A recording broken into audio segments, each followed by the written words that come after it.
This news through our Instagram, Facebook, and X pages at TBC Online.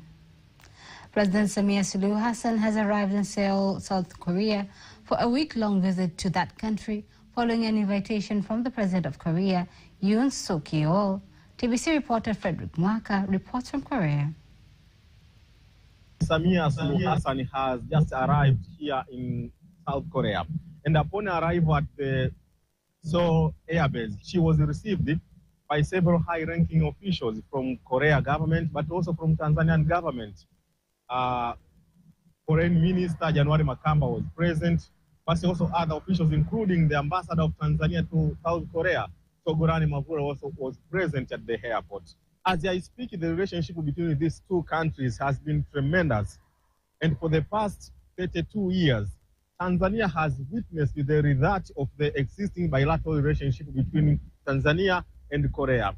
We have development projects such as infrastructure, bridge, health services, all have been the product of the existing relationship between Tanzania and Korea.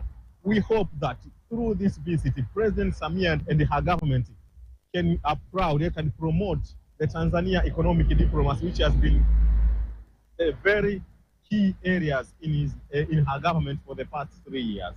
Frederick Nwaka reporting from Seoul in South Korea. Among issues and cooperation that will be discussed during President Samia's visit to South Korea is blue economy. TBC News has spoken to Dr. Tumaini Gurumo, who is the rector of Dar es Salaam Maritime Institute, DMI, and here she shares her expertise on how Tanzania is going to benefit from Korea on blue economy. Korea is already advanced, a long way advanced comparing to Tanzania. I look at two things. One of them is shipping industry, and second is fisheries. In shipping industry, Korea is very much advanced in shipbuilding technology. They are the second, if not the third, worldwide. 32% of world fleet of ships is built in Korea today.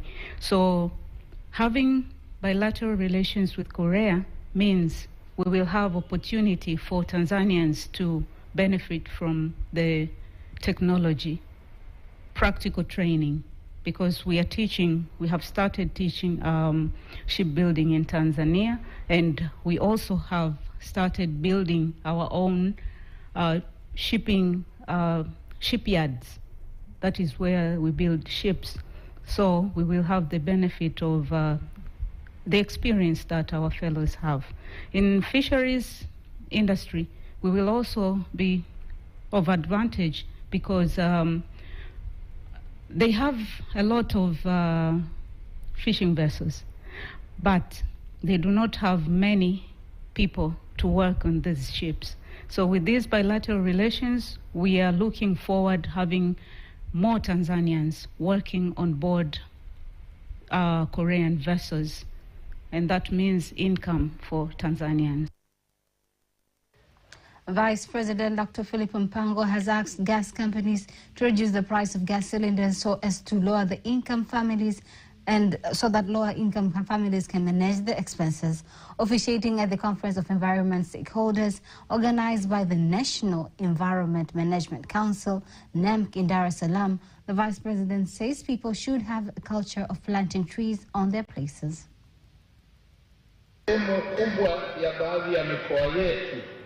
Some parts of Mwanza, Shinyanga, Arusha, Tabora, Dodoma, Singida, and parts of Kilimanjaro region have already become semi-desert. I urged the Ministry of Education and Vocational Training, the Ministry of Agriculture, the Ministry of Livestock and Fisheries Development to maintain experts in your institutions to conduct specific research in the fight against deforestation by using different technology. At the conference, Minister of State, Union and Environment Selemani Jafo says there are a number of efforts taken by the government to protect the environment.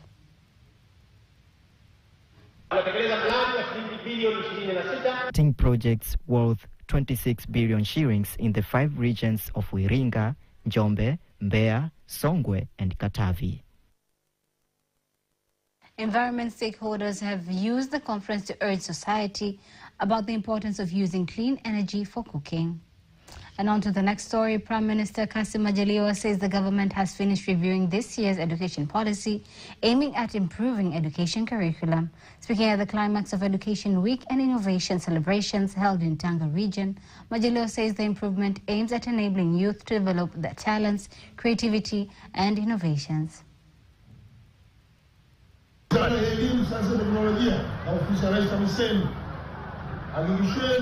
Our education policy that continues to be implemented and again improvements continues to provide different skills and knowledge.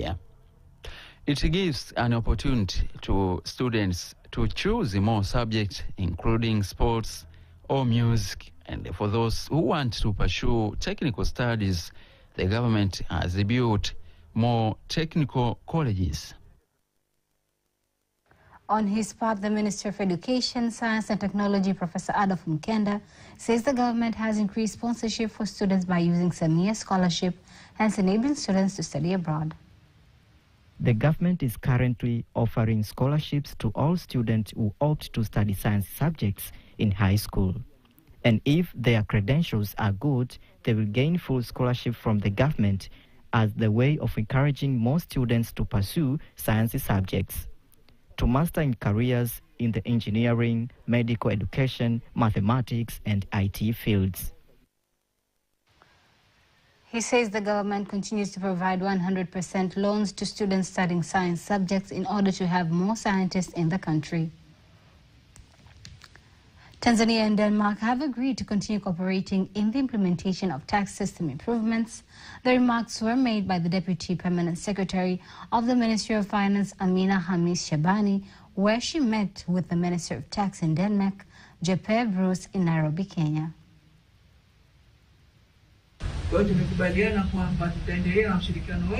We have agreed to continue cooperation between our Ministry of Finance and their ministry through the Tanzania Revenue Authority, TRA, on the tax modernization program in Tanzania. We shall have a sit-down with the Denmark Embassy. They will bring their experts, and together we shall improve on the tax modernization program.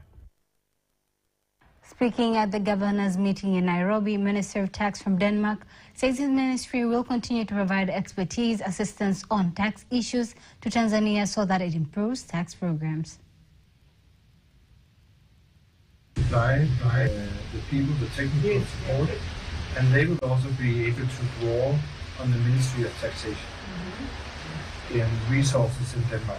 So they can actually, take notes, but also resources of expertise if they need support directly. So it's a technical partnership based on if you think it's a good idea and your demand. He says Denmark and Tanzania bilateral relations have lasted for many years and will continue in other social and economic aspects. The South Africa High Commissioner to Tanzania, Noluthando Mayende Malepe, calls on more Tanzanian companies to invest in South Africa so as to facilitate the growth of the economies of the two countries. Speaking in Dar es Salaam during the anniversary to commemorate 30 years since apartheid rule was ended in South Africa, Ambassador Malepe insists that Tanzania's companies should take advantage of Africa Free Trade Zone by starting business in South Africa and enjoy market opportunities available. South Africa remains one of Tanzania's largest bilateral trading partners. The investment in Tanzania is worth more than $600 million and cuts across various sectors of the economy. South Africa would like to see more Tanzanian companies investing in South Africa. To balance the investment and trade between our respective countries and take advantage of the African Continental Free Trade Area. On his part, Deputy Minister of Industry and Trade, Exaud Kigai, says Tanzania has laid down good investment environment for investors from South Africa so that they can invest in Tanzania. These relations have been benefited by our two countries economically. For instance, statistics shows that South Africa is the Tanzania's major trading partner in Africa. In addition, Tanzania Investment Center has registered a total of around 70 projects from South African companies with a value of about $137.4 million, which has therefore created 2,022 jobs to Tanzania. Tanzania also each year receives a substantial number of tourists from South Africa. South Africa marked 30 years since the end of the apartheid era and the birth of its democracy on the 27th of April 1994. Tanzania's ambassador to Dubai, retired Major General Yakubu Mohammed, has urged social security funds in Tanzania to utilize opportunities available in the United Arab Emirates. Yakubu says that there are many Tanzanians working in the United Arab Emirates who have been asking on how they can join the funds that they believe they can assist them after retirement from companies and institutions they are working with.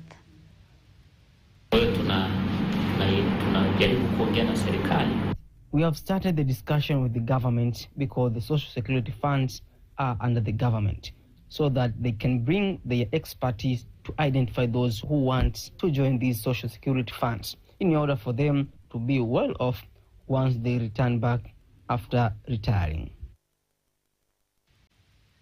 Ambassador Yakubu made the remarks in Dubai when talking to Air Tanzania Company Limited, ATCL's administration and other delegates from Tanzania who paid a courtesy call to the embassy. On his part, the chairman of the board of Tanzania Investment Center, Dr. Binilith Mahenge, advises all embassies to continue providing good services to investors.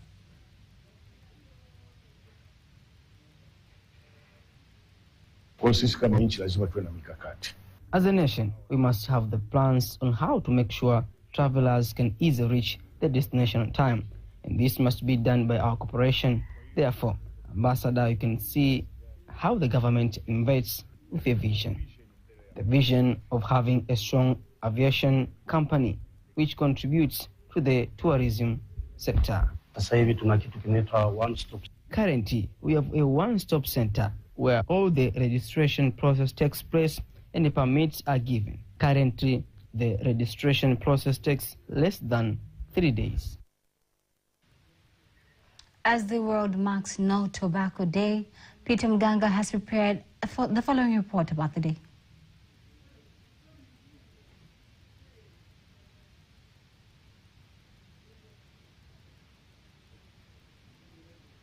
WHO started World No Tobacco Day in 1987 to draw global attention to the side effects of tobacco and preventable diseases it causes. According to the Better Health Channel website, tobacco smoke contains over 70 known cancer-causing chemicals. Reports say smoke harms nearly every organ in the body, causing different diseases. Misuse of tobacco causes enormous health and economic damage across the world. The annual economic cost of smoking was estimated at $1.4 trillion United States dollars in 2012, equivalent to 1.8% of the global gross domestic product (GDP). Along with the market failure and negative externalities associated to addiction and tobacco use, governments around the world are forced to intervene in the tobacco market.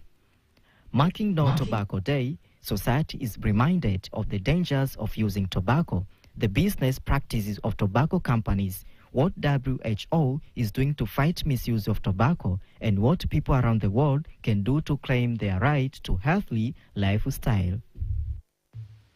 And before we wind up our local news tonight, let us now have a look at today's exchange rates according to the Bank of Tanzania, BOT.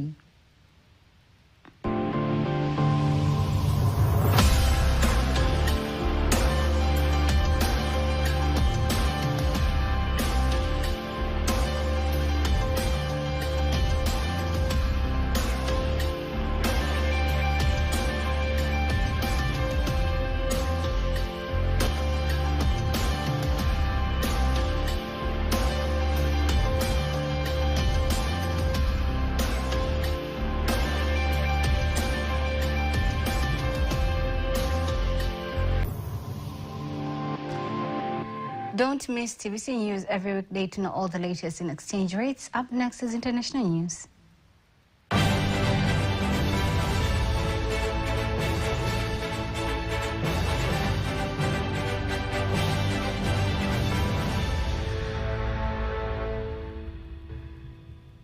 Here is international news as compiled by Ramadhani Mpenda and read to you by Faida Ngaga. Zambia's former First Lady Esther Lungu and her daughter Chieso Katete have been arrested over possession of properties suspected to be earnings of crime. The two were arrested in the capital, Lusaka, alongside another close relative identified as Charles Piri. The authorities in Zambia say Mrs. Lungu failed to give a reasonable explanation of how she acquired a 30,000 USD estate in the capital. However, the former Zambian president, Edgar Lungu, says the family will challenge the charges in court. The former leader has been accusing the government of victimizing him and members of the Patriotic Front Party to block his return to politics ahead of 2026 elections. Last September, his wife was arrested over corruption allegations involving cases of theft of motor vehicles and title deeds, which she denied. South African parties geared up for coalition talks on Friday as the governing African National Congress looks like it is set to fall short of a majority for the first time in 30 years of democracy. The African National Congress looked set to lose the parliamentary majority it has held for 30 years. Partial election results opens new tab showed as voters punished the former liberation movement for years of decline in South Africa, while the party of the late Nelson Mandela looked likely to remain the largest political force. Such an outcome would punish it into a coalition with other parties for the first time in the country's post-apartheid history. With results in from 42.1% of polling stations, the ANC had gathered 42.7% of votes in Wednesday's poll. It won 57.5% of votes in the previous election in 2019. The partial results released by the Electoral Commission put the pro-business Democratic Alliance in second place on 23.6%. Mkotowe Sizwe, a new party led by former President Jacob Zuma, was at 10% and eating into ANC support, particularly in KwaZulu-Natal, his home province and a traditional stronghold of the ruling party. The MK party had also overtaken the radical left Economic Freedom Fighters, EFF, currently the third biggest party in parliament on 9.5%. Official results are not expected to be announced before Sunday. The seats in the 400-member National Assembly directly reflect the share of the vote that each party receives. The new MPs then go on to elect the next president. Former United States President Donald Trump has been found guilty in a historic criminal hush money trial in a decision that could shake up the 2024 election campaign. Trump was accused of a 34 felony count of falsifying business documents in relation to a hush money payment made to adult film star Stormy Daniels in the run-up to the 2016 U.S. presidential election. He has become the first U.S. president to be convicted of a crime. A New York City jury delivered the verdict after a 7-week-long trial, and it found Trump guilty on all 34 counts he faced. Donald Trump's sentencing is set for 11th July. That was international news. Sports news up next.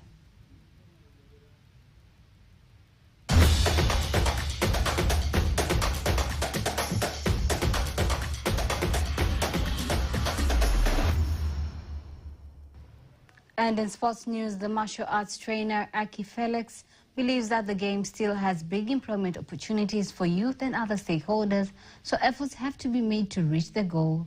Speaking to a TBC News reporter in Dar es Salaam, trainer Felix revealed that the youth in primary and secondary school should be taught martial arts for their own defense and employment opportunities.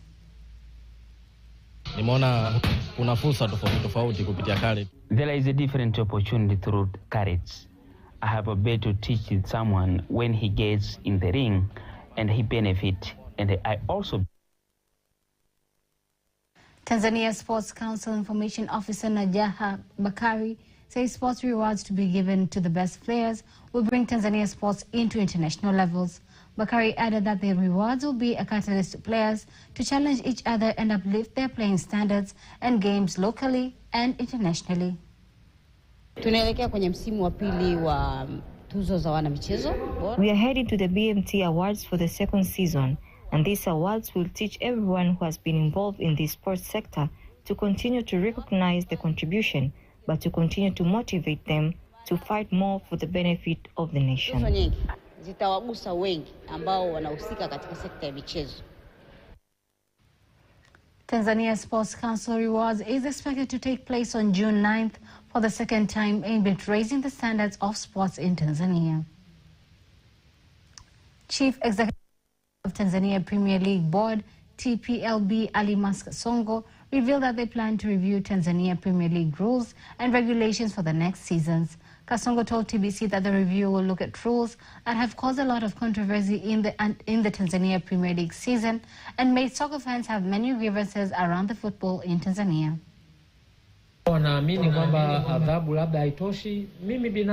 Those who believe that the punishments we give fans, the leaders, and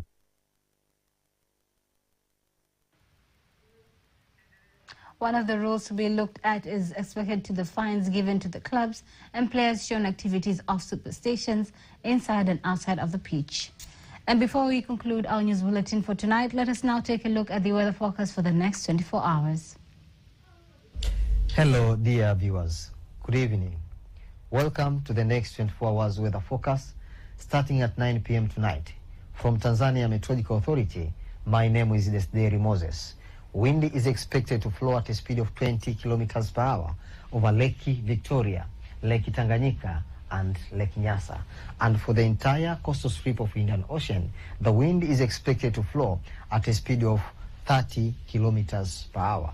And tonight, dry conditions are expected to persist over the entire country, and cold conditions are expected to prevail across the entire country, especially in the southwestern highlands, in the regions of Mbeya and the Njombe, where the lowest minimum temperature is expected to be 9 degrees Celsius. And for tomorrow, dear viewers, Kagera regions, together with Mara regions, are expected to feature partly cloudy condition, thunderstorms over a few areas, and sun periods, while the rest part of the country is expected to be mainly dry. And now, let's have a look on the next 4 days weather forecast for some regions in our country.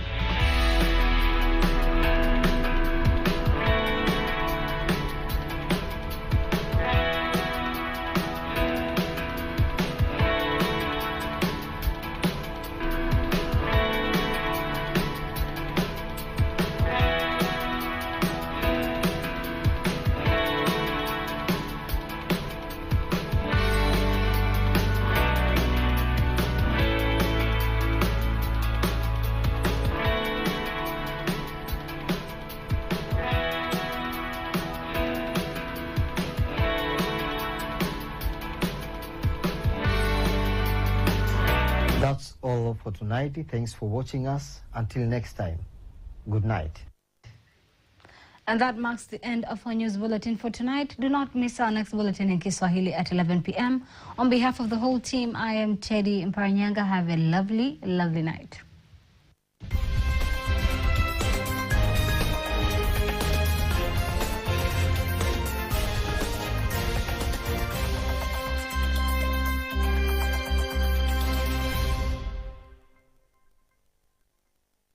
Unaangalia TBC1, ukweli na uhakika.